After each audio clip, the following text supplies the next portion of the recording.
Wrestling fans, are you ready? For the thousands in attendance and the millions watching around the world, let's get ready to rumble! I'm back! Miss me?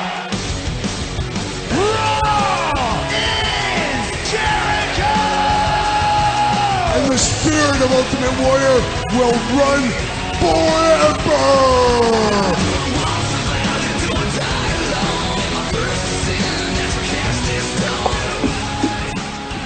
And welcome back, ladies and gentlemen, to another jam-packed edition of WrestleRant Radio here today, right here on EC Radio. I'm Graham Jason Matthews, joined by the one and only RJ. How's it going tonight, RJ? Doing good tonight. Doing good as well, and of course, here today we're going to be talking about Monday Night Raw, Lucha Underground, which we'll get to in just a moment. I know Jared wants to talk about that, and speaking of Jared, he is our special guest here today at JJF Tweets on the Twitter. We've been trying to get him on the show for a very long time now. I'm very pleased to have him on the show. Jared, how you doing tonight? I'm feeling good, Graham. A little nervous, but I can't wait to get this started. Sounds good, brother. Like I said before, we're going to be talking about Monday Night Raw, the whole stuff with the WWE Network as well. We have a new United States champion, Rusev, and that aired exclusively on the WWE Network last night. So we're going to be talking about that, Monday Night Raw, Survivor Series maybe a little bit as well, but I want to talk about this real quick as well. Jared, we were talking about this on Twitter a little bit last week, Lucha Underground, and it's something that a lot of people do not know, but I heard a little bit of rumblings about it earlier this year and a couple of weeks ago, but it wasn't until I checked out the debut episode last week, I think it was last Friday that I checked it out, and I was absolutely blown away. For people that aren't familiar with it, I believe it airs on the El Rey Network on Wednesday nights, I think in the same time slot as TNA. I think 9 o'clock or 10 o'clock, I'm not exactly sure. It's 8 o'clock, right before TNA, so that worked out great for wrestling fans. Oh, okay, so it's beforehand. Okay. I thought it was during, because I heard some people tweeting about it during the show last week. But that being said, though, I thought it was a great show. I was very much impressed. It starred the Johnny Mundo, the former John Morrison from WWE, as well as a few other stars as well. So I thought it was a pretty good debut without getting into specifics about the show. But Jared, it was you that specifically wanted to talk about it, so I want to get your thoughts on the show and how you could think it could alter WWE, because I saw you talking about that a little bit last week as well. Well, I caught the show Friday afternoon, just like you did, and to be honest, I was really impressed by the show. Fortunately only 3 matches, but as a debut episode, I understand they need to establish things. Great main event between, like you said, Johnny Mundo, the former John Morrison, and Prince Puma, who a lot of indie fans will know as Ricochet. Even if you don't check out the full show, I'd recommend checking out that match solely for the work that those two guys put on. A couple good matches before that. Blue Demon Jr. versus Chavo Guerrero, and we got to see the very lovely Sexy Star against Man of Havoc, as you guys might know as Matt from Tough Enough, in a mask with a ridiculously long beard. That was Matt Cross, right? Yes, it was. Yes, I remember him. Yep. Yeah, we were talking about Evil Oz, too. That she was also going to be... Is she on the show tomorrow night, too, as you said? She is on tomorrow night, yes. She will be working with Son of Havoc. Nice. Hopefully they don't pick up Andy Levine, too. Hopefully they don't pick up all the Tough Enough rejects. I don't want to see Cameron in there. Hopefully not, Let's hope not. Yeah, you don't want to see the Miss USA in there either, but... Oh, yeah, no, not at all. No, but yeah, I thought it was great. I definitely thought it was a great debut. I want to get your thoughts on what other... Because we were talking about this a little bit last week. You said it could be some competition for WWE, possibly, or what were your thoughts on that? Well, I didn't really say competition, maybe not for WWE, definitely for TNA, however. Okay, yeah, maybe yeah. As far as ratings go, it might not really dip into TNA's ratings. Like I said, they are in different time slots. However, in terms of talent, TNA is looking for high-flying indie talent right now for their X division, and that's the same type that Lucha Underground is looking to attract. Mm-hmm. Looking for these high-flying indie guys, and they already got a big one in Ricochet and John Morrison, 2 guys that TNA has been scouting for a while. Yeah, they got a lot of great talent on their hands. I don't know if it's hard to say whether it's going to be competition for TNA, because RJ and I've talked about this here on the show before. They go off the air. They're not off the air, but they stop airing original episodes in a couple of weeks, I think in mid-November, right? Yeah. Or something like that. So for the final 6 weeks of 2014, they're going to be airing nothing but video packages, recaps, best of the year stuff, which I don't know how much they can do. I mean, I love TNA as much as the next guy, which is not that much, I guess. But, I mean, there really isn't that much content to recap from the year of 2014 because they really haven't done all that much. I mean, they've had a lot of great matches for the most part, like the Full Metal Mayhem, Bobby Lashley, Austin Aries, Jeff Hardy, Eric Young. There's a lot of good matches from this year, but there's not enough to fill 6 weeks of TV. You know what I mean? So by the time they finally get back on TV in early 2015, I don't know what the hell they're going to do. If they get back on TV. If they get back on TV, they have yet to announce a TV deal, but that's a whole different beast. We'll talk about that a little bit later on if we have time. But yeah, your final thoughts, your final thoughts, Jared, on Lucha Underground, what you see the future of that company taking in weeks and months ahead. Like I said, honestly, I see Lucha Underground. I'm not sure if any of your listeners remember a little promotion known as Wrestling Society X a few years ago on MTV. It reminded me a lot of WSX without all the cheesy elements that really took away from the wrestling. You know, they have a lot of great talent, the commentary really blew me away. For those who don't like the WWE's commentary, you get guys like Vampiro and Matt Striker who always actually focus on the match, the competition. You know, even if you have Vampiro saying brother every 5 seconds like he's Hulk Hogan. Yeah. There was no mentions of Air Uso on the show either, so I like that. Well, other than that, I thought Lucha Underground had a great debut, and I can only see it looking or getting better from here. Even, call me crazy for this, I could see it becoming the number one-hour program in wrestling, even displacing NXT. Okay. I guess only time will tell. It depends how the show goes forward. But I could see that happening in the future. Yeah.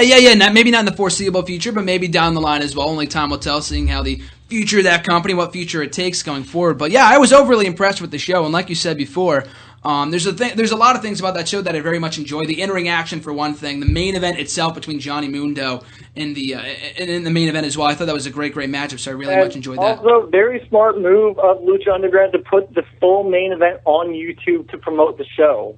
I mean, that is a match you must see. Is on their official YouTube page, so go and watch it as soon as you can. Yeah, exactly. Because there's a lot of people that don't get the network. I ended up watching the show, some website like watchwrestling.com or something like that. So I ended up watching it through them and not the actual channel, because I don't even think we get that channel here on campus, here on Endicott. So I'm not exactly sure. But like you said, we don't even get that channel in my country. So yeah. We don't even get that. We don't even get the El Rey Network in Canada. So I had to watch it on YouTube. But like I said, fantastic show from what I saw. Yeah, exactly. I mean, it was a good enough show that you just go out of your way to watch it on YouTube or some other website or something like that. So I was overly impressed with that. I look forward to tuning in tomorrow night's episode. But I just need to say this. It shows it's a big deal to me, the two backers of it, Mark Burnett, who has been the creator of Survivor and many other big reality shows, and Robert Rodriguez, well-known Hollywood director, the creator of Spy Kids.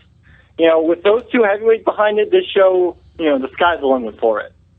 I'm not a fan of the tired heel authority figure thing. Only time will tell to see how that kind of pans out. But it does have potential, though. Like you said, the commentary, I mean, it was good, but in comparison to WWE's, it was godlike compared to WWE's JBL, Jerry Lawler, and Michael Cole, the three-ring circus have going on Monday nights. But even so, though, I look forward to the show, and I look forward to what the future of that company takes. But I want to transition here into the breaking news story yesterday. RJ and I talked about this briefly yesterday at dinner. The injury of the one and only Bo Dallas, who is now out with a foot injury for the next 6 to 8 weeks.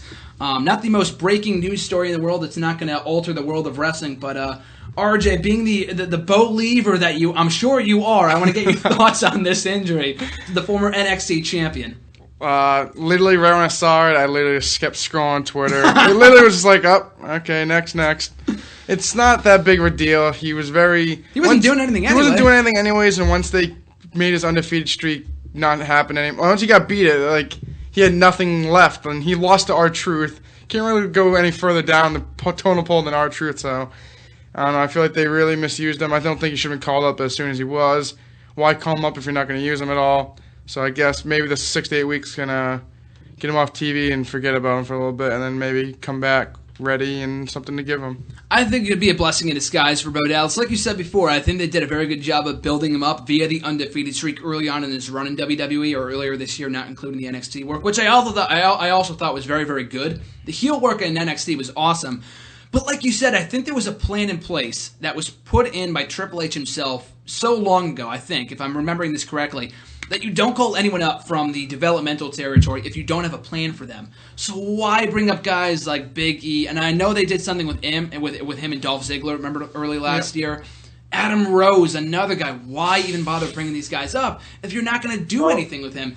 And even if that, they had the undefeated streak end at the hands of, R-Truth on a random episode of Raw, and they haven't done anything with the guy since. So I'm not saying he's going to come back and become WWE champion or anything like that, but I think he could be a very entertaining act if they were to book him correctly. Like, I think they kind of see him as like this lovable loser kind of guy, but that's Heath Slater's kind of role there. I think he kind of fits perfectly into that role. I think Bo Dallas is capable of a little bit more than just being that jobber guy. But I do much enjoy his work, and I look forward to his return 6 to 8 weeks from now. Like I said before, it's not a major breakthrough in the world of wrestling or anything like that. It's pretty forgettable seeing how he's been a jobber as of late. But here's hoping they can kind of resurrect Bo Dallas' career eventually when he comes back. Much like they did with Ryback, the guy who we lost to last week. He came back better than ever, so hopefully they can do the same thing with Bo Dallas upon his return to the ring in 6 to 8 weeks from now. But Jared, I want to get your thoughts on this as well. Are you a Bo Leaver, and what were your thoughts on Bo Dallas suffering the injury last week? I am absolutely a Bo Leaver personally. Watching his run in NXT really started to get me excited. Actually, I think Bo's heel work in NXT is what got Adrian Neville over to the level he was. Because you know, Adrian Neville, his popularity has kind of dwindled since Bo left NXT. But as far as Bo's injury goes, I think like you said, it could be a blessing in disguise for him. They really had kind of lost his character and really wasn't doing much with him. I wouldn't actually take him off TV right now because Bo's the type of character he doesn't need to wrestle to get people invested in him. He can just do those segments where he tries to get people to believe. And, you know, by the time he's ready to return to the ring, he could be a bigger star. And, you know, I've always said the whole Bo Leaver thing, trying to get Bo Leavers on his side, reminds me of one of your favorites, one of my favorite heels of the last 15 years, Matt Hardy version 1. Mm-hmm. Yeah, I can see that. Absolutely. You know, and like I said, if Bo starts recruiting people, it could turn into a greater character. The only thing I don't want him to do is what many fans want for some reason, is for him to join the Wyatt family. Please, God, let that not happen.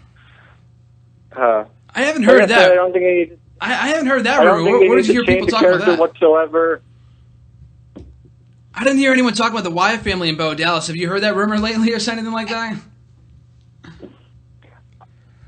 I've heard it quite a bit, actually. Really? I've heard people saying Bo needs to join the Wyatt family. I don't want it to happen, you know. I think that would just take it would take away what Bo is great at. And that what he's great at is being so cheesy that you have to hate the guy, which makes him such a good heel. The same thing that made him such a terrible face made him a great heel, which is what WWE thankfully figured out. No, yeah, I could definitely see that. I mean, I guess I could see the connection with the Bo Dallas and Bray Wyatt being brothers in real life, so I guess that kind of makes sense. But I mean, other than that, he doesn't really... The character Bo Dallas and Bray Wyatt have no means of being together whatsoever on WWE TV. But yeah, even so, I think the injury for him was probably for the best thing. I mean, you never really want to get injured, but the guy wasn't doing anything anyway. So, like I said before, hopefully they could do something better with him upon his return to the ring. You know, 15... Question, though. Go right ahead. Like, I understand WWE right now bringing back Ryback with a whole big push and everything. Ryback's had that reputation in the past of hurting wrestlers. First match back, he injures Bo Dallas. I mean, what will this do for Bo's career? Or not Bo's career, for Ryback. Was that having that reputation in the past already? Was it confirmed that Bo Dallas suffered the foot injury at the hands of Ryback in that match? Because he wrestled the next night on the main event against Sheamus, too. Sorry, I didn't... Sorry, my bad. I don't watch main event. I don't have the WWE Network, so I might have missed that. But you know, at the very least, it couldn't have helped the situation.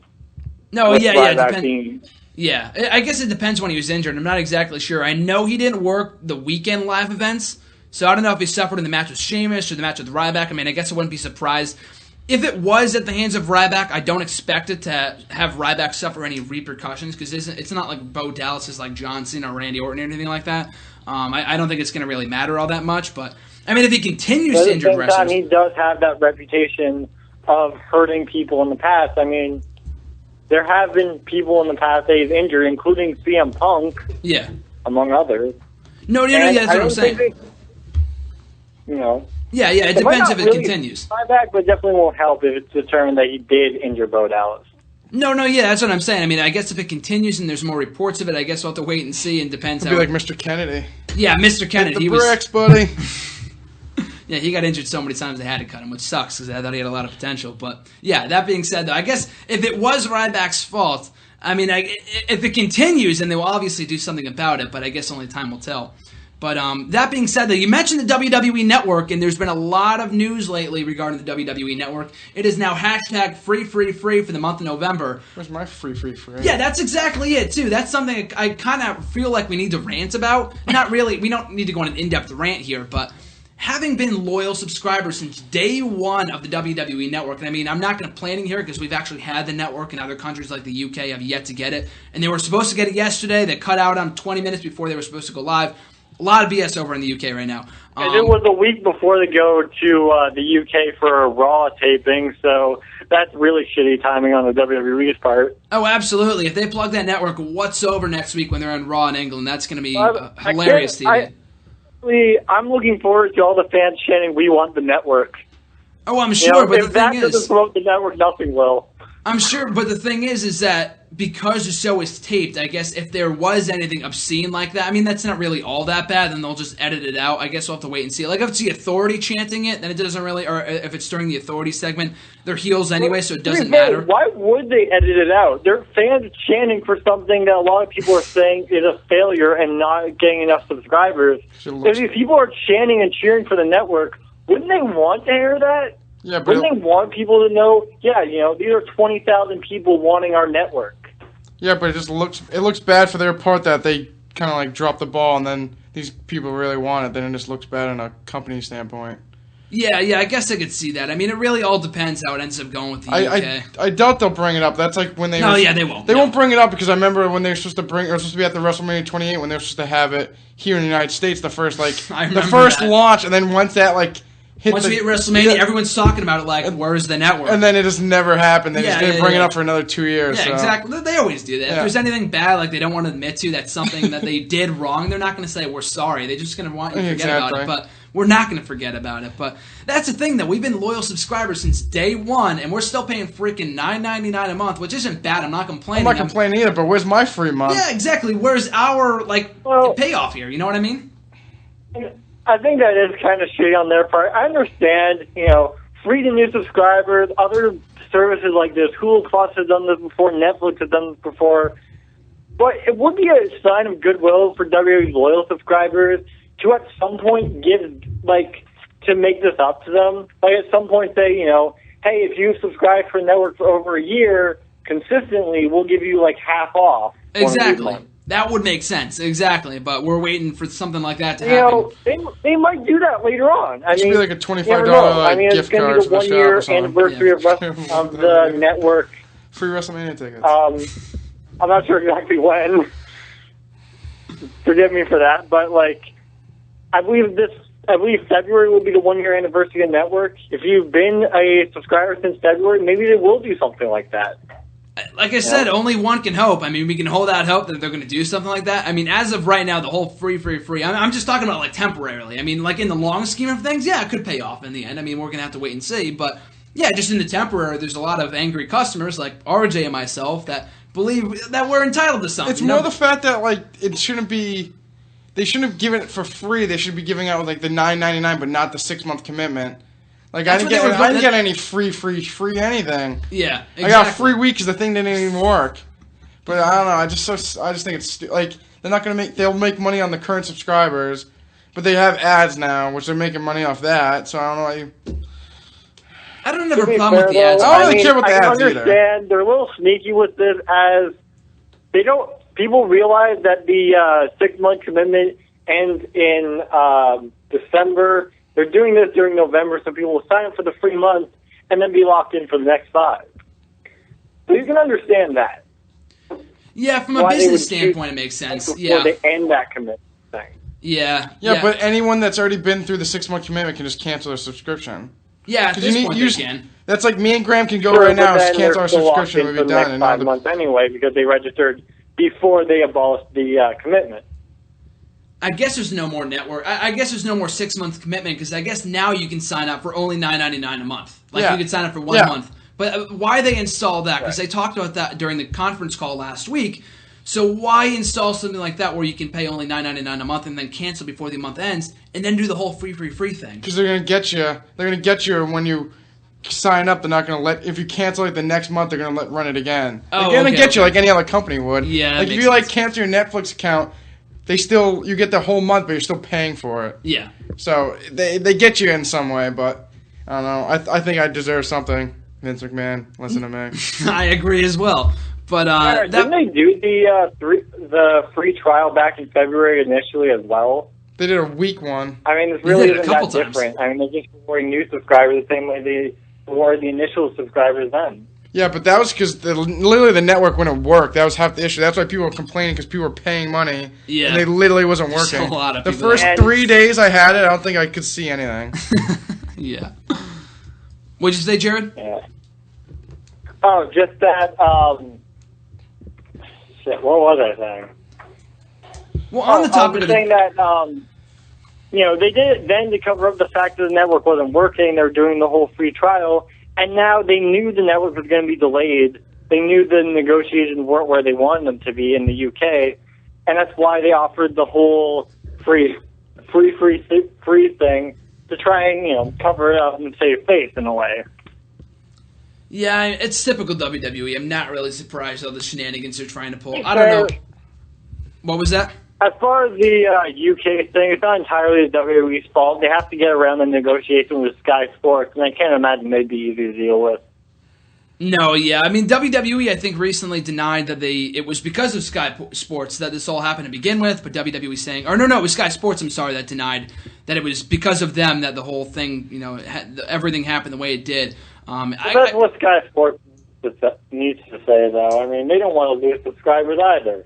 Yeah, exactly. I don't know. It's really hard to determine who's kind of in the right now. I mean, it doesn't really apply to us because we're not in the UK, but I mean, speaking from their standpoint, I feel for the UK fans. The network's been live for 6-7 months now, and they have yet to get it, or not even 6-7 months. It's been live there for 8 months, even if that, actually 9 months. That sucks for them that they haven't had. Since February. Yeah, since February, exactly. So hopefully they can get it sooner rather than later, especially with WrestleMania and Royal Rumble and all those pay-per-views right around the corner. But on the topic of the WWE Network, it was last night, immediately following Monday Night Raw, they had a WWE Network exclusive matchup for the United States Championship. Rusev defeating Sheamus to become the new United States Champion. A lot of different thoughts on the matchup, the title change, how it happened, why it happened on this platform of the WWE Network. Jared, I'll ask you first, do you agree, first of all, with Rusev winning the U.S. title, and do you agree that it happened on the WWE Network? I agree absolutely with Rusev winning the U.S. title. I think it was the smartest move they could make. I mean, people have been predicting this for several months, that Rusev would be United States champion. Perfect way to get heat on him. Perfect way to get prestige back on the title. At the same time, though, I think it's a little ridiculous that everyone in WWE is acting like it's the end of the world because a foreigner is holding the U.S. title when he won it from another foreigner. And he won it from a foreigner, too. Or no. Plot hole there, but... Yeah, it's more the fact that she's going to play the storyline of Russia versus the United States. Yeah. Yeah, I think they're more fearful of the fact that it was Rusev that won it, not another foreigner, I think. Because Hulk Hogan was like, oh, it's the end of the world. John Cena's going to come to save the day. Did you see that? I texted me that. Yeah. No, what were you saying, Jared? The reason everyone... That's the thing, though. People are hating on Rusev because he's a threat to America, because he's... has ties to Russia, he has ties to all these to another country, when Sheamus is European as well, so it doesn't exactly make a lot of sense, But aside from that, as far as it being on the network, I don't have a problem with it, but I think Lance Storm on Twitter summed it up best when he said, after you watch 3 hours of Raw and it's 11 at night, why would you watch another match? That's exactly it. I don't really disagree with the fact that it took place in the network. I'm okay with that. I would have preferred that it happened at Survivor Series instead, because the feud started all of 3 days ago. So I think they could have built it up a little bit more. So I don't have a problem with it happening on the network. But like you said, this crowd, it was not the best crowd to begin with during the course of the show. So for it to happen after a 3-hour Raw, and then some beforehand, because I know they taped stuff before Raw, it was not the best course of action. Because like I said, it's a good way to sell the network. I mean, it's free anyway, so people might have signed up just to see that, and they're going to cancel it anyway. I don't know. But it was a good deal on their part. Both Sheamus and Rusev did wrestle during the show as well, so it was a little odd to see them wrestle after the show. Yeah, I don't know why they did that. Rusev was so squashed, though, so... No, Sheamus was involved in the squash, too. To be fair, people can make the argument that Sheamus losing to Tyson Kidd, that would make anyone demoralized enough that they could lose to Rusev.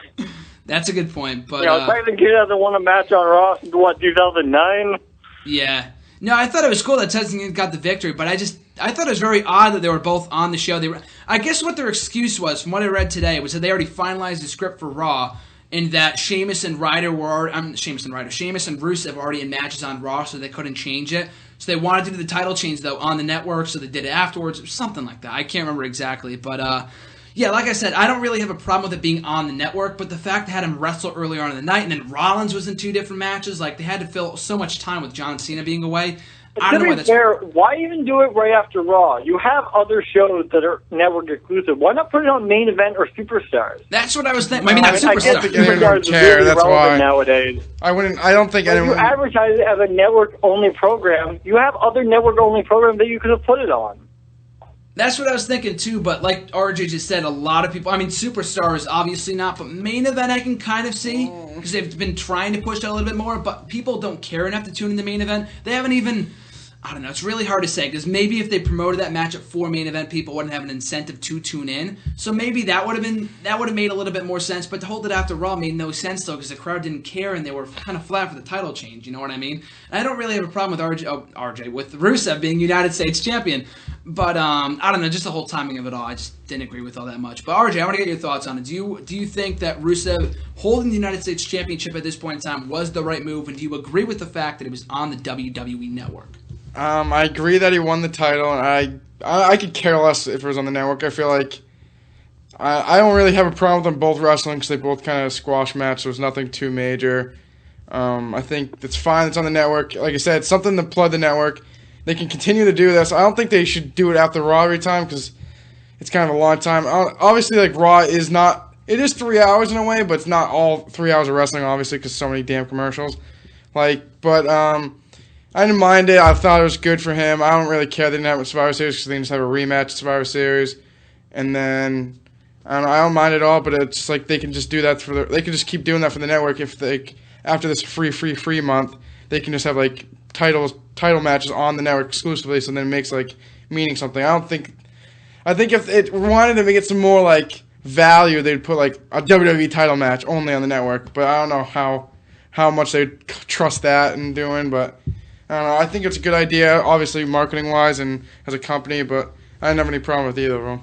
Well, like I said on Twitter last night, too, I think this could kind of pave the way for things like a King of the Ring tournament to be brought back and held as a WWE Network exclusive. Like, if we're going to get a U.S. title exclusive match on the network, like, I don't know if you would hold that after Raw, probably not, or after SmackDown, or maybe its own show or something like that. Just do that and make it network exclusive. Like, I didn't know, I was kind of sketchy on the idea beforehand, but now that they've already done this, I can kind of see this paving the way. But you and I, RJ, were talking about this last night via text, and that Sheamus, now that there's a big chance after what we saw last night, that he could be turning heel. I mean, we've been talking about this for months, but after the events of Monday Night Raw last night, he lost to Tyson Kidd. He attacked him afterwards. He lost for his he didn't lose for the USA because he doesn't represent the USA, but he lost the United States Championship. Like, much like Mark Henry, he might be going like through that stage where he like let down the USA or he let down the fans or something like that. So he's gonna have to turn heel on him. You know what I mean? So I want to get your thoughts on it because we both had. We agreed on that it should happen, but we had different ways of doing it. So I want you to pitch your theory and how it could happen come Survivor Series, and if you want to see it at all. I'd like to see Sheamus go heel. I feel like the last couple of years, I think it's been a year since he's been face for like over like 3.5 years. Yeah, he's been face for a while. I don't know. I think he did his best work as a heel. Yep. His face fella crap is really getting old. I could easily see him being on Team Cena and screwing over them. I don't know what they're going to do with Orton yet. I don't know what they're doing with him. We'll talk about that in a little while, yeah. But I could easily see him being on Team Cena, like just turning on them, bro-kicking Cena. Then they could do him versus Cena TLC if Brock's not back yet. And then 5 years after their TLC match, having a tables match. Exactly. 5 years later. I don't know. I think it's fresh. We need more heels. And why not? Yeah, exactly. I was looking at the roster depth the other day, actually earlier today, and I'm looking at like all the top heels. Like we have so many baby faces right now, which is great. I'm not complaining. Like we have John Cena, Dean Ambrose, Randy Orton now. But you look at the heel side, we have Bray Wyatt, we have Seth Rollins, and then there's Kane. Like in the main event side of things, like on the mid card, we have The Miz, we have Cesaro, all these other guys, Mark Henry, Rusev. In the main event, we really don't have many people, so Sheamus would fill that spot very nicely. There's no one really established as a heel right now, and you need one of those established guys. And, while Sheamus hasn't been relevant in a while, him coming back and taking that role as an established heel, it would definitely help him, of course. Exactly. So I ask you, Jared, obviously you just said you want to see Sheamus go heel. How would you how do you want to see it go down? Do you think it will happen that Survivor Series? Do you think he turns on Team Cena or joins Team Authority? He's a part of the Authority. How do you see it going down? Honestly, I do want to see Sheamus turn heel. I have no idea how they're going to do it because Sheamus already acts like a dick. That's true. You can't turn a heel when they already act like a heel. I mean, that was the problem they had with Randy Orton. Yep. But as far as Sheamus going heel, I would like to see it. To be honest, I'm not sure how. Maybe even, I know there's a vacant spot in Team Authority that Randy Orton would have had. Honestly, I would like to see Sheamus come down at the last moment. Even, I'd have them leave one spot in each team vacant for Randy Orton to take the spot in Team Cena and Sheamus to take the spot in Team Authority. That's what I was thinking too, yeah. And then you could even build that into a feud between Randy Orton and Sheamus. Even though, oh my God, this sounds awful, but right now I can't think of anything better for Sheamus to do. Yeah, I guess it's only a temporary thing before they need a guy to book. I'll say that. Yeah, it's something for them to do for the time being. Many interesting people he would be interesting with. Yeah, Randy Orton and Sheamus are not the best opponents, but at least it'd be something for both guys to do for the foreseeable future. But yeah, I would love to see it go down that way. The only thing, I just thought about this right now with that, and I talked about this with RJ last night, and that joining the Authority would make sense, because in real life, he's, a Triple H buddy, he's a Triple H guy, whatever. So it makes sense from a storyline standpoint or a realistic standpoint. But my only fear is this, because Randy Orton, for the longest time, a lot of people, myself included, wanted to see him go heel, and he finally did when he joined the Authority about a year and a half ago. Remember, at SummerSlam, Triple H turned heel. But in that entire heel run, he was made to look like a coward that entire time. When he was champion, he was hiding behind Triple H. He wasn't winning many matches as champion. His championship run, he was made to look weak. And it wasn't until just recently when he had this whole hot babyface thing. And this whole thing could wipe out. It could be, dead by next month. Who knows? But as of right now, Randy Orton is at his hottest for the first time in years as a babyface. So I'm trying to think that Sheamus, he was great as a heel on his own. But I'm thinking that maybe if he joins the Authority, he's going to turn into a weakling too. He's going to be a coward. I'm not really sure. It all depends on how they book it. They could book him as a strong heel. It all comes down to creative and how they write his character. But I'm just kind of fearful because of Randy Orton, how he ended up, too. As far as what I would do with Sheamus and the Authority, if anything, something that since Seth Rollins already has the kind of cowardly heel thing, have Sheamus be the guy that he hides behind. Have Sheamus take over the role of Seth's bodyguard or an enforcer, whatever you want to call it, because, Sheamus can still look strong. He can still be the, the kind of a big asshole the way he is as a face, except working with the Authority that gives him that heel credibility. Exactly, and I think I could definitely see that going that way, and I think that's kind of the role that Kane kind of has right now, but the only problem with Kane is that people don't see him as a threat. No one cares about Kane. Yeah, exactly. No one cares about Kane in 2014, so he can't really fulfill that role. Sheamus, at least, they've done some damage to his character over the last couple of years with his long, tired face run. It's very funny to think that he's been a face longer than he has been a heel, which is mind-blowing because he works so much better as a heel. But even so, I think his time is coming. They kind of teased that last night with the whole Tyson Kidd thing. Because otherwise, why would they have him lose to Tyson Kidd on Raw? To me, that makes no sense. It was really, really random. And it's not going to lead to anything big for Tyson Kidd. I love Tyson Kidd, but I don't see him getting a title shot or anything like that. I think it was more to further the story with Sheamus in that he's getting tired of being supported by the fans. I don't know. I just got a feeling that we're going to be seeing Sheamus go heel sooner rather than later. But kind of moving on to Monday Night Raw from last night. Since you brought up Tyson Kidd, I will say that Tyson Kidd versus Sami Zayn took place on main event today. Another main roster appearance for Zayn. What does this mean for him? Does it mean he's coming up, or is it just, another random network promotion type of thing? Probably the latter, because they had the Ascension on main event a couple of months ago. It was also the NXT stars on Raw. It was the Raw before, not Arrival. It was Takeover 2. So they're probably, there's no there's no special coming up in the near future except for the next month. But it was probably just to promote the network. December 12th. That should be interesting to see. Yeah, I'm very much looking forward to that. But I think it was more so just to promote NXT, if anything else, because now they're just trying to promote the network as much as possible. But the main event is already on NXT. If they were trying to promote the network, why put it on the network? No build-up whatsoever on a show that's also network exclusive? Yeah, exactly. That's what I'm thinking right now. So I don't know. Maybe they are testing the waters for a Sami Zayn main roster appearance. Could even be just to get Sami used to the live WWE crowds, I guess. Yeah, exactly. That's what I'm thinking. Maybe they're trying to test him out, trying to test out the waters for a Sami Zayn main roster run, which is probably coming sooner rather than later. Yeah. I'm thinking, in my ideal world, he debuts the night after WrestleMania. I think that'd be best when the fans would react to him the most.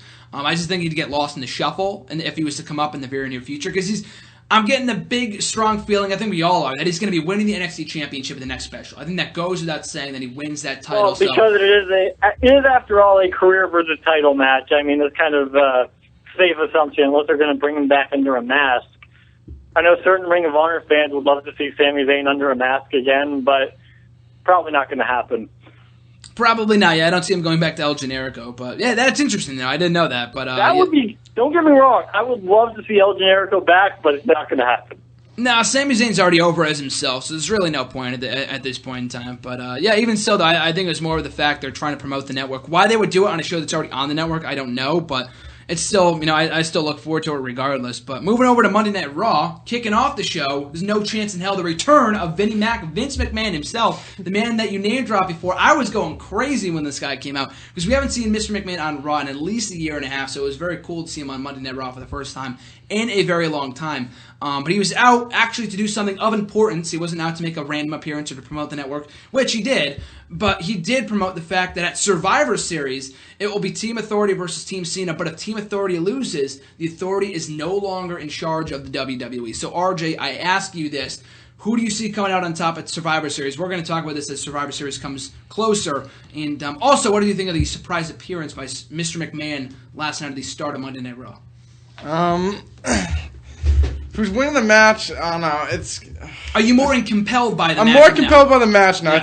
I think there's so many endless possibilities. So it's actually kind of like making me excited for the match. I think exactly. It was nice to see Vince McMahon, obviously chairman of the board. You haven't seen him in a while, so he's getting a little older now. You can see he's getting a little aged. He's aging a little bit, but 69, I think he is. Yeah, Jesus. he's still that guy though. So it's still fun to see. Love to hear his music hit, and I don't know. I think there's so many turns that could happen. Like, if Orton's on Team Cena, I don't think he'd turn on them. I could see him, winning for Cena. I hate that, yeah. I could see him winning for Team Cena, then, him and Triple H going in a thing.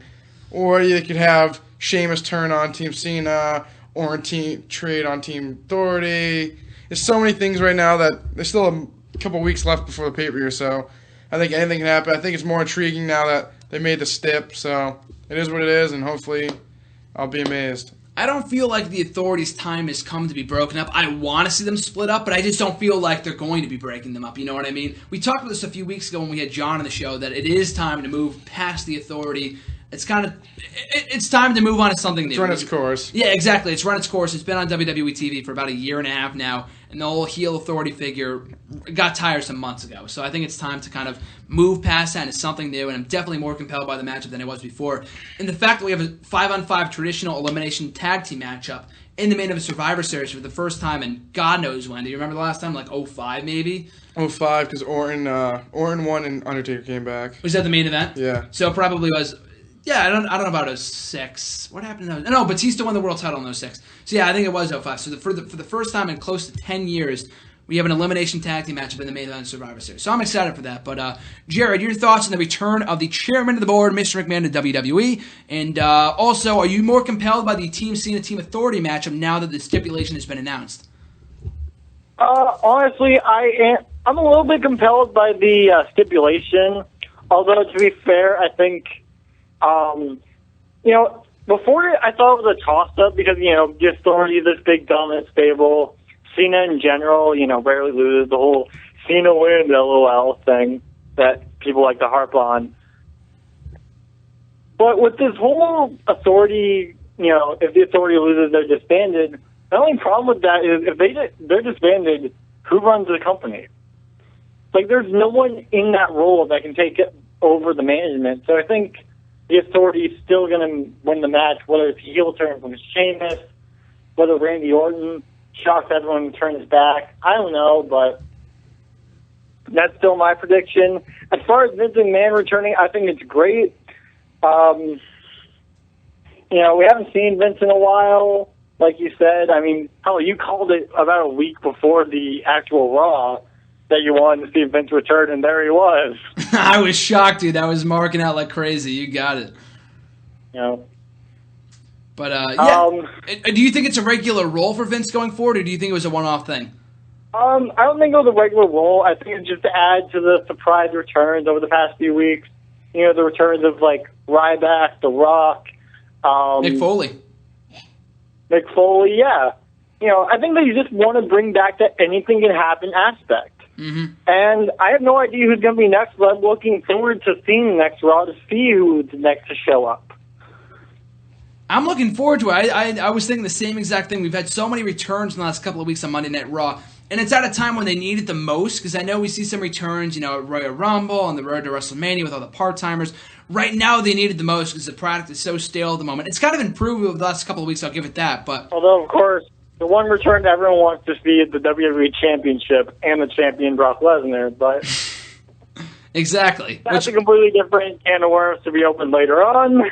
Exactly. I don't know when that... We talked about that last week in terms of when Brock Lesnar might be coming back. We still have no idea in time for TLC. Whenever he feels like it. Yeah, whenever he's done hunting, I guess, for the time being. But even so, though, yeah, I definitely agree that it's definitely added to the unpredictability of the product at a time where it desperately needs it with the football and stuff like that. Because, RJ, you were talking about it yourself. Because you watch football and Raw on two separate TVs, right? Mm-hmm. Was that the case last night, too? Yeah, I have it on every week, so... Yeah, exactly. So do you feel that when a return happens, maybe not in the capacity of, a Ryback or something, but like a The Rock or Mick Foley or something, you pay more attention to Monday Night Raw than you do football? Obviously. Yeah, so they're going to try to turn your attention. I mean, they try to do it, too. Someone pointed this out to me, that they try to do the returns for Rock, Mick Foley, even Ryback during the halftime of the football game, of whatever's going on. Of course, Mr. McMahon was at the start of the show. So that was before the game started, though, so... Yeah, it was a little different, but even so, I could definitely see what they're trying to do there in terms of, The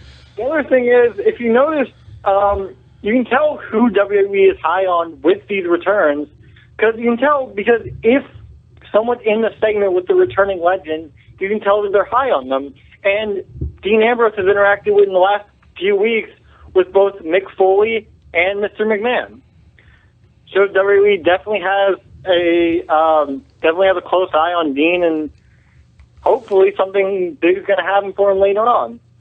Yeah, and Seth Rollins and Mick Foley, Rusev and The Rock. Interacting with The Rock, and now he's U.S. champion, Yeah, exactly. It definitely goes to show. They're definitely going to have big things for these two guys. Oh, absolutely. All three guys have very bright futures going forward, so I look forward to how they handle Rusev, Seth Rollins, and Dean Ambrose in the coming future. But I think the roster now is in such a better place than it was, even as far as a couple of weeks ago. Because you look at the babyface side, we have John Cena, Randy Orton when he comes back, and Dean Ambrose at the top of the card. And that's not even including Daniel Bryan whenever he comes back. I'm not even going to try to pinpoint at this point. And Roman Reigns as well, and even Bad News Barrett potentially. Exactly, if he goes babyface. So we'll have to wait and see. They finally pulled the trigger on a Wade Barrett face turn when he returns, but I have no idea when that's going to be. They tried to say that it was going to be in November. I've been waiting for years to see Wade Barrett go face, and that's just something that I'm hoping happens when he returns. But you never know. I really keep him with this bad news stick. he's a natural heel, but I'll say this much, that he was so over before he got injured that I think it was only a matter of time before they turned him babyface, because I think it's the fans like him so much. Dean is Wade Barrett is a natural heel, and he's great as a heel. But remember, that's what people said about Dean Ambrose. Yeah, exactly. Yeah, because he's over as heck, too. Wade Barrett could get over as a face, the same way Dean has, by using those attributes, the charisma. His charisma and his promo are the things that make him such a great heel, but that could also make him a great face as well. I think you could say that any guy with a Shield, though. I think they could either all of them go face and heel at the same time. Everyone loves Seth Rollins, and then he went heel. I think he's a pretty good heel, too. No, all three of those guys. Yeah. Roman Reigns, Dean Ambrose, Seth Rollins. I mean, they had their heel shtick at first, and then they went to face, but I think all of them separately could all still run the course of being heels and faces when it needs to be. I think it's definitely crucial for all superstars, not every guy, but for all superstars can have... That's a main event, yes. Yeah, besides Cena. Yeah, Cena, obviously not. No, yeah, like Stone Cold Steve Austin was different because he could never... I mean, he was a great heel early on, but when he went heel after WrestleMania 17, it did not work. It was a massive failure. He was only good in the role of a babyface. But guys like Dean Ambrose, The Rock is a perfect example. He was so great as a heel and so awesome as a babyface that he could flip the switch at any point that he wanted to.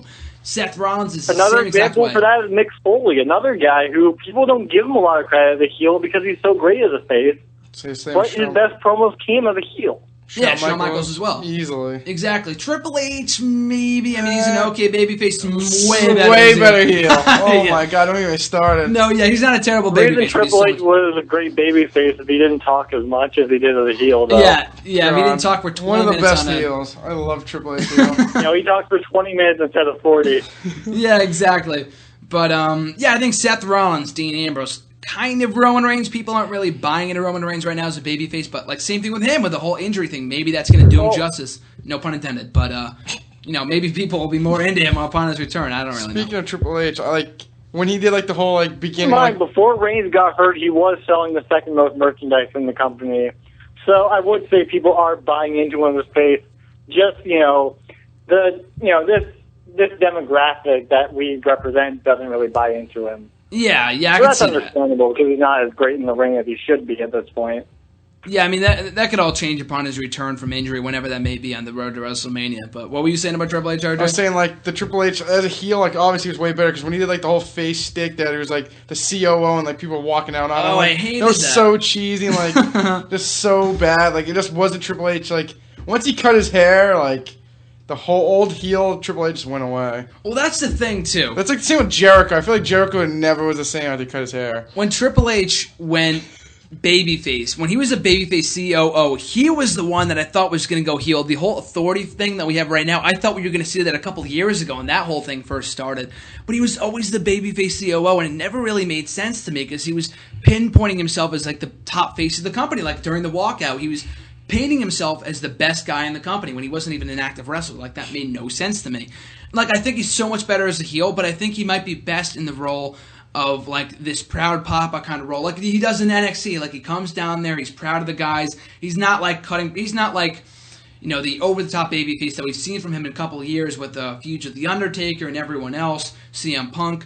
But I think he can kind of portray that role as a guy that doesn't really wrestle as much, if not at all, but he still shows up every once in a while to kind of praise these different guys, put him over, and he's not taking up 20 minutes of Raw every single opening segment. The Authority kicking off the show every single week has gotten sickening to the point, I don't really want to see them. I don't want to see a promo kick off the show. You know what I mean? So I think it's so much better as a heel, but the Authority itself, it's just not a great act. I mean, it's like you said before, I think you said it yourself perfectly, and then it's overstayed its welcome. I think it's time to pull the plug on it. And maybe you can keep Triple H heel. I don't know, but... The thing is, it's hard to play a role when the role has already been played to perfection. Vince McMahon played the heel authority figure so perfectly that no one can equal it. And Triple H is among that. Triple H can't equal it. Dixie Carter can't equal it. Even Lucha Underground's Dario Cueto can't equal it, even though he comes off as a bit of a mix between Alberto Del Rio and Eric Bischoff. He's still not as good as Vince McMahon will ever be. Yeah. That's exactly it. Mr. McMahon did it to such perfection during the Attitude Era that no one has been able to come close since. So that's one of the reasons. He got the rub from the Montreal Screwjob, though. Don't get, he got that. he got the real hatred and turned it into a heel gimmick. Perfect. Just like, I mean, the only thing I can compare it to is Edge after the Matt Hardy scandal, because he took that real hatred people had of him, and he got it directed into his gimmick. Exactly, and I think the thing is that, well, I mean, yeah, I'm sure both Edge and Mr. McMahon had their launching points to why they turned heel, or, had these heelish characters and were as over as heels as they were, but it's more important during the fact that I think they took what they had and they made the most of it. Like, Mr. McMahon was so vicious, so aggressive for a guy that's not even a wrestler.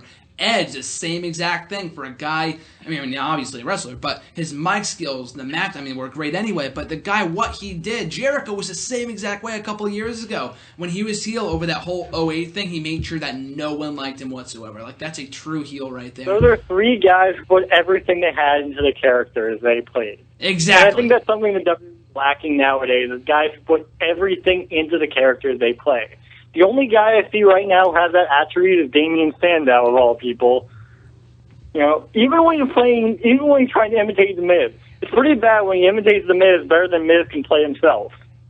Yeah, Damien Sandow is one of those guys that sticks to kayfabe. If you see him in outside interviews and stuff like that, he stays in character. I don't think I've yet to see an interview with him that he's not in character. Like, he is great in anything he does. That's why I love Damien Sandow. I've said it for a while that Damien Sandow would be a fantastic actor because of that, because of his attention to detail and his dedication. Exactly. That's why he makes such a great superstar. I think some of the greatest actors can make the best superstars. That's why The Rock is as awesome as he is, because he can portray a heel and a babyface, and that's why he's such a great actor, because he has that attention to detail, like you said before. And, even look at Edge on Haven. I mean, he's put a lot into that character, just like he put everything into his characters in the WWE. Exactly. Great comparison, because Edge is another one that can also Haven, play I know both one of sides your the spectrum. favorites, Christian, will be guest starring on November 28th. I saw that. So yep. any fans who haven't checked out Haven, that is the week to do it. Exactly. Both Edge and Christian will be on Haven together in a couple more weeks. That should be pretty cool. But switching gears here, I want to talk about one more thing before we go off the air. Last night on Monday Night Raw, Mark Henry and Big Show having their Survivor Series match early. Mark Henry, the heel. What do you see as being next for Mark Henry, RJ? No, you're not the biggest fan of the feud, so were you happy as well as I was that we got this match beforehand? Yes, very happy. Made sure I did not watch the match, because it's just another feud that we've seen so many times and no one cares. Do you think Mark Henry will join Team Authority as will Rusev? I think Mark Henry will. I don't think Rusev will. Who do you think else joins Authority? Rollins, Kane. I know we said Joey Mercury and Jamie Noble, but I don't think they're going to have them join it, because I think, like they said last night, they're looking for the best guys to do it, and they're portrayed as losers. So Henry, Rollins, Kane. I still think Orton's going to be on the team. I don't care what anyone says. I still think Orton. And I think that's the route they should have taken, than have him turn on the team. I think last night was great. That was a strong angle to close the show, but I still think that in his hometown of St. Louis, you could have come out as part of the Authority and then have him turn on that team and then join Team Cena. I just can't see him join. They might just do it, have him come out as a surprise member of Team Cena that night. They'll still get the huge pop either way. I could see them. The thing about Orton, which I could easily see them doing, is they could really put a lot of storylines throughout the match. If they do have Rusev on Team Authority, maybe they do have him beat Cena. And that would look bad in Cena. And then after he beats Cena, Orton slides in, hits him the RKO, wins it for Team Cena. So that would get Orton over. He ended the Authority's run as Authority. Yep. That Cena lost to Rusev, so that would look bad for Cena. Rusev gets over on Cena and kind of not a one-on-one match, one-on-one match, people, so no one would cry because Cena lost. But they could, and then hopefully Kane falls in a ditch and is coming back anytime soon. He'll probably be one of the first eliminated. He will be a breaking record elimination. And then Cena, the Usos, Dolph Ziggler. Ziggler's confirmed, and obviously Cena's Usos confirmed. are definitely got to be there too. No, I see them doing a multi-man match of the tag team titles. Who else titles. would be on Team Cena then? That's what I'm thinking. Big Show. Big Show, Mark Henry on opposite teams, and if they do Rusev and Sheamus on opposite teams too, but then what do you do for the undercard? That's what I'm thinking. Exactly. Shit. Divas title match, the tag team title match. I just don't know what else you do. If they're not going to do Big Show and Henry again, thank God. But I don't know. Well, it might be a little late to build it. But since the Wyatt family split up, why not throw in Harper versus Rowan on the card? They would have Harper versus Rowan. See who was the better disciple of the two. I don't know. They might try to push both of them, so I don't know if they would put them against each other. It would be an interesting matchup, but I don't know what they're trying to do with either guy. I mean, Harper obviously has direction. I didn't see the Rowan segment. What was the Rowan? No.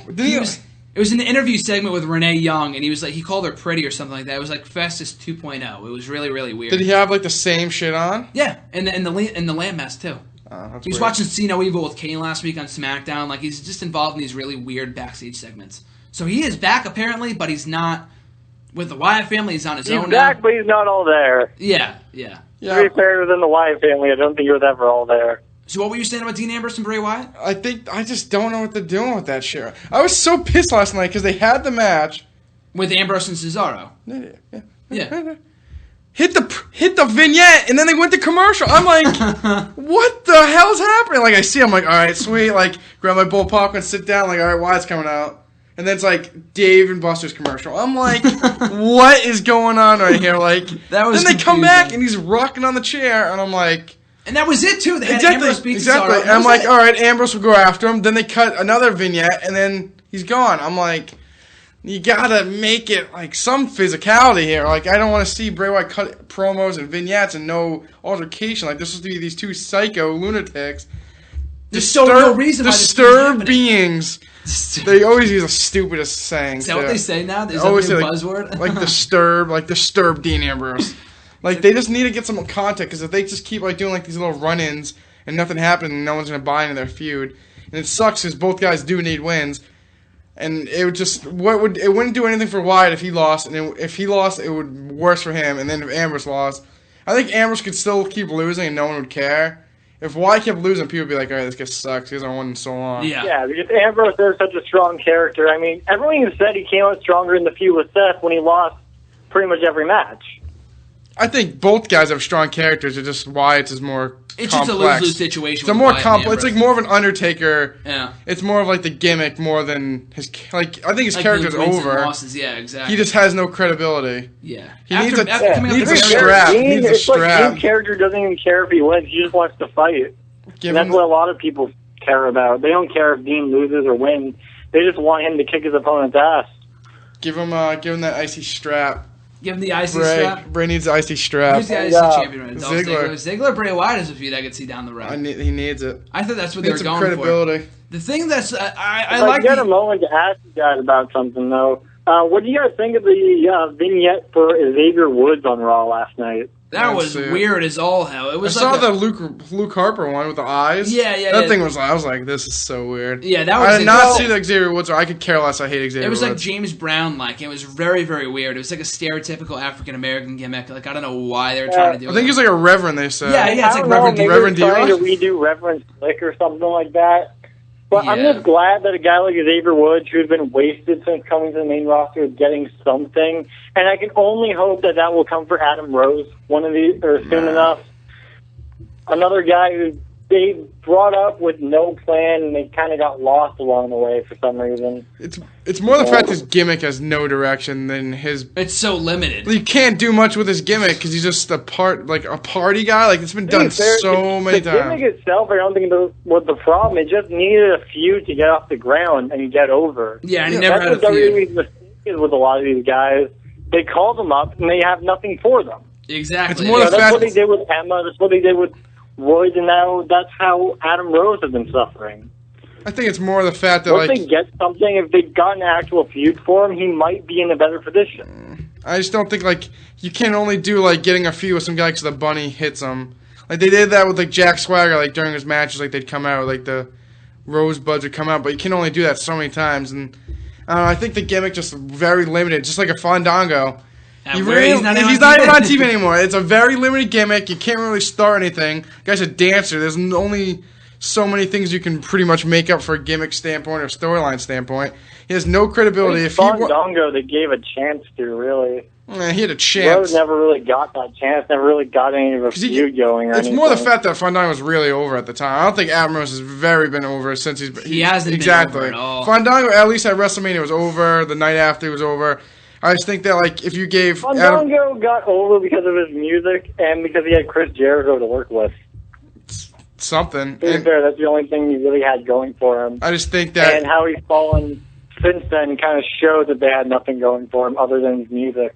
At least they didn't give him the title, though. I feel like maybe if you gave Fandango a run, maybe it would have worked, but I don't see Adam Rose doing anything anytime soon. Well, that's where they went wrong with Fandango, because he was supposed to go for that Intercontinental Championship at Payback last year, I think it was. And then he got injured yep. And then he came back and he was dead. And he's been dead of the water ever since. But what were we talking about before this? Oh, Xavier Woods. Like, I like the fact that they're actually giving him something to do. He's very, very talented. But, I don't know, I really like the potential of the Xavier Woods Big E Kofi stable. You know what I mean? Yeah, but how much can you do with that right now? What would you have them do? The thing is, what would you have them do? The stable isn't dead yet. Maybe they're just using this new gimmick to reinvent Woods, and then he'll bring in those guys. It's possible.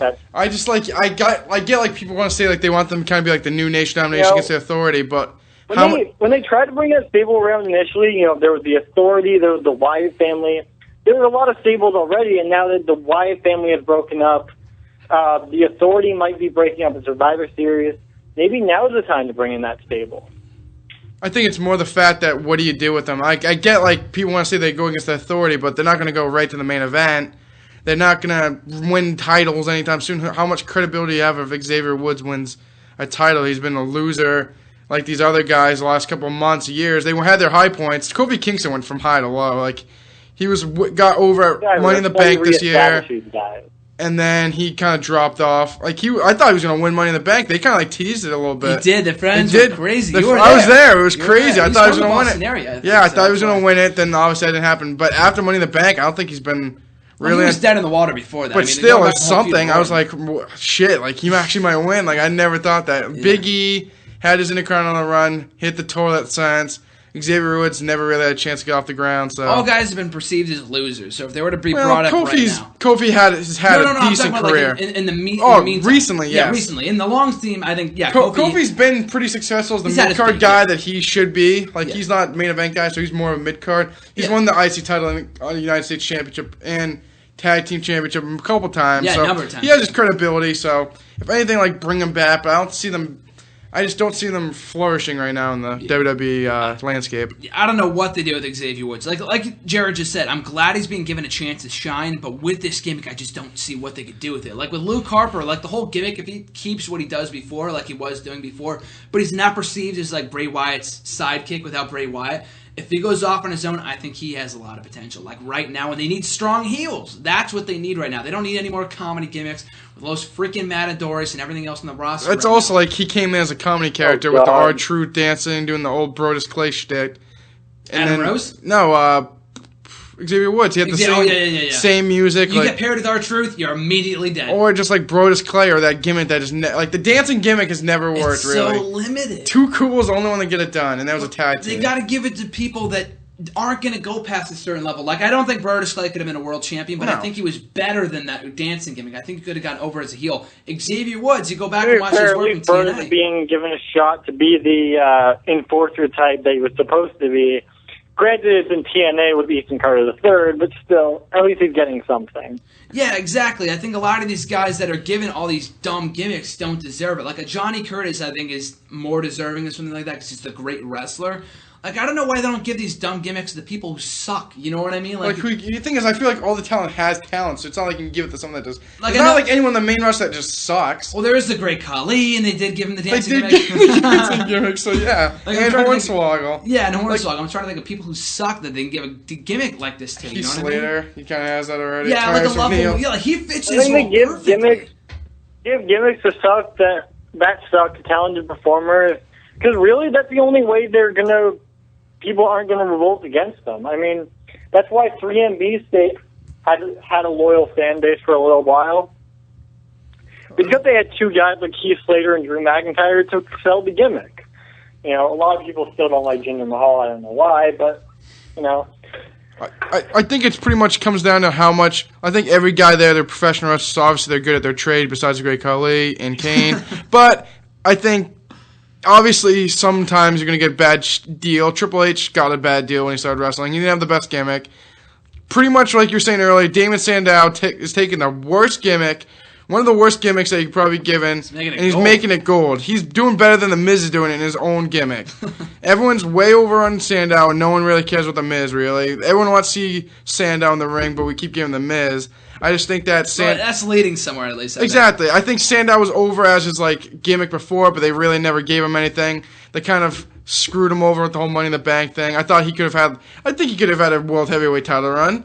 It still was the time where World Heavyweight title was still around, so it's still. I'm not saying that's the best thing ever, but Jack Swagger, that's not. Well, I think the thing with Sandow, and I don't mean to go on a whole tirade because we're going to wrap it up right now, but the whole thing with the whole Money in the Bank thing was that after he won it, he could have been a world champion, but then after he won it, he lost every match he was involved in. Yeah. And at that point, if he cashed in successfully, it's something that I don't think a lot of people realize.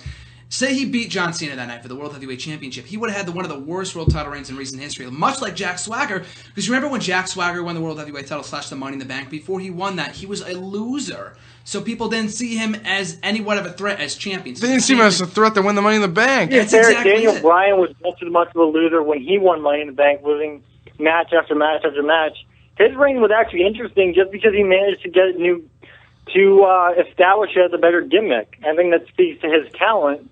Maybe Sandow could have done that as well, but I definitely agree because Sandow, come on, the only matches around that time where he looked anywhere close to credible were the ones against John Cena. Yeah, but, indeed, yeah. Yeah, but after losing so many matches, you don't look so credible. Exactly. So when you had that world championship, and it's not like he's the best wrestler they have. Daniel Bryan can work with anyone. He's probably the best technical wrestler they have. So and he turned heel after that too. He had a great heel run when he was exactly. He can run heel or face. Sandow could have adapted his gimmick and become more aggressive if he were to win the World Heavyweight Championship. We'll never know, obviously, but I just think that had he won the world title on that night, a lot of people blame John Cena. It's not John Cena's fault. It was just bad timing. They made him lose to guys like Santino and R-Truth every week. You get to that point. You can't lose R-Truth and beat John Cena the next week. And then become world champion. Yeah, exactly. You can't put a 0-star match on main event against R-Truth and try to get a 4-star match against John Cena. It just doesn't happen. Exactly. Even if he does win, you're just wow, the hell. He just lost to Santino last week on Superstars, and now he's beating Cena. Exactly. It just doesn't make sense. And I think he kind of got the short end of the stick, but it's business. So. Yeah, it's a year later though, but he's making the most of the gimmick that he has. So that's gonna wrap it up though here on WrestleRant Radio. It's been a fun conversation. Jared, thank you so much for talking to us. If you want to plug your stuff before we let you go, me, Graham. No problem, man. If you want to plug your Facebook, Twitter, blog, anything you got going on, feel free to plug it, man. All right, guys.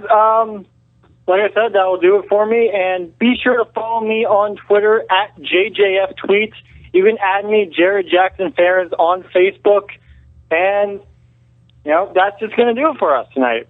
Sounds good, Jared. Thanks again for joining us. I'll talk to you soon. All right, man. Have a good night, man. See you later. This is Captain Fergus signing out. See you, man. Have a good night. All right, you too. And RJ, of course, your shout-outs and everything else. I'm pretty tired, but I can get a couple shout-outs out there. Cam, Molly, Jeff, Shannon, Graham, anyone else, I don't care. I'm tired. At Raymond_Marceau and Ray Marceau on YouTube and at WrestleRant. And I think we're ready 10-page paper. 10-page paper for what class? Sport governance and law. Ooh, rough. I got 4 pages done already, though. Oh, there you go. Yeah, then you go back later and watch Rivalries on the network. I see how it works. The Rock is on Monday Night Wars this week, by the way. I'll definitely watch that one. I watched it earlier today. It was actually pretty good. Was it better than the Goldberg one? Yeah, I think it was better than Goldberg. Rock was so entertaining that I love anything that he does. The Goldberg one was just too recycled. I've seen too much of Goldberg. The whole Monday Night Wars thing, I like the series. It's just not like he had it's just it's not like he's so charismatic like everyone else. The Jericho one I really enjoy. That was a good one, yeah. I just think the old WCW stuff that I've seen, it was just the same recycled. The Bischoff, I think they've shown the Bischoff when he said it's the same interview. It's the same interview. I was literally going to say that. He's right above the arena. Yep. It's the same freaking interview. They use the same interview all the time. It's always I did this stuff and WWE did that. How much footage they film with this guy? I literally think they've used whatever WWE did, I tried to be the exact opposite. I think they've used it in every single episode. Every episode. They had one, actually did have a 2007 interview with Jericho. Yeah, they did. Yeah, I saw that. I think I saw that one about Jericho last time they was on. But they need to bring him in one more time. Not even for an in-ring appearance or anything. Not even for an on-air appearance. Just to film another freaking interview. Maybe they can have him. Maybe have him come back as manager. GM ever, dude. As authority leaves. I would love to see that. I think Eric Bischoff is great. I love Eric Bischoff. Best Raw GM in history. He was he turned WCW into something, kind of got out of hand, kind of overkill with the whole NWO thing. They kind of overstate that way too much. He has his faults. Obviously, it's his fault. Air talent, obviously, you know? but I think he plays like that perfect dick heel. He looks like such a douche, though. Exactly. He's such a great heel. Looks like the biggest dickhead ever. But exactly. I don't know. I think he could have another run. Absolutely. I think he's going to succeed as the GM no matter what. So I look forward to the day that Eric Bischoff eventually does return to WWE, because I think it's happening rather sooner rather than later, especially now that he's done with TNA. But that's going to close out WrestleRant Radio this week. You can find me on Facebook at Graham G.S. Matthews, at WrestleRant on the Twitter. Also, nextEraWrestling.weebly.com if you want to find all the archived editions of WrestleRant Radio and everything else in between. We will be back next Tuesday night with another edition of WrestleRant Radio at live365.com/stations/365 stations, or ECTV 73, I'm sorry. We'll see you then, folks. Thanks for listening, and have a great week.